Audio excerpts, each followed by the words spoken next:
लाडकी योजनेअंतर्गत 1,13,000 लाभार्थींना थेट लाभ देण्यात आला आहे। 2025-26 साठी या योजनेच्या करता 50,55,00,000 रुपयाचा नियतव्यय प्रस्तावित आहे। मुलींच्या व्यावसायिक शिक्षणाला प्रोत्साहन देण्यासाठी शिक्षण शुल्क व परीक्षा शुल्काची 100% प्रतिपूर्ती करण्यात येत आहे।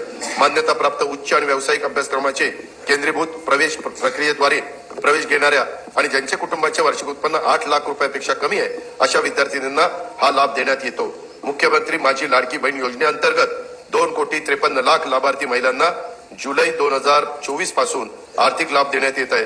त्यासाठी आतापर्यंत 33,232 कोटी रुपये खर्च झालेला आहे।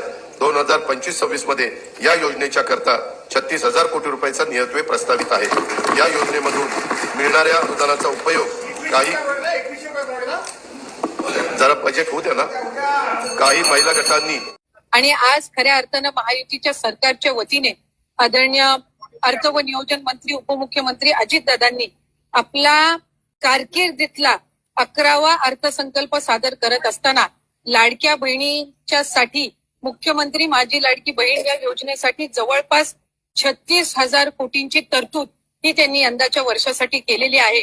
आणि निश्चितपणाने ही करत असताना ही योजना कुठेही बंद होणार नाही।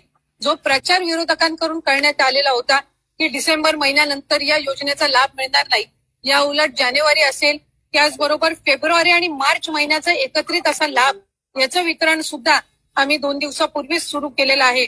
आणि लाडक्या बहिणींच्या खात्यामध्ये फेब्रुवारी महिन्याचे 1,500 हे त्या ठिकाणी 2 दिवसातच पोहोचलेले आहेत आणि मार्च महिन्याचे 1,500 सुद्धा हे पोहोचवण्याचं काम सुद्धा प्रगतीपथावर आहे।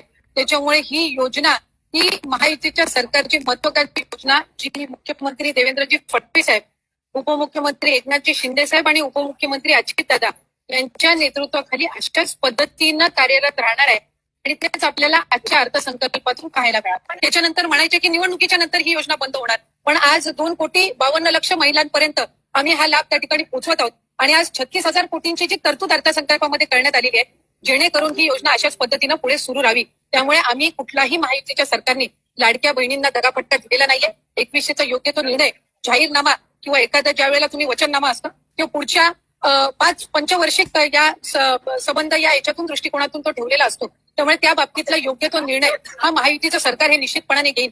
पण आपल्या माध्यमातून मला लाडक्या बहिणींना सांगायचंय की ही योजना कधीही बंद होणार नाही आणि महायुतीच्या सरकारकडून अशाच पद्धतीनं चालू राहील।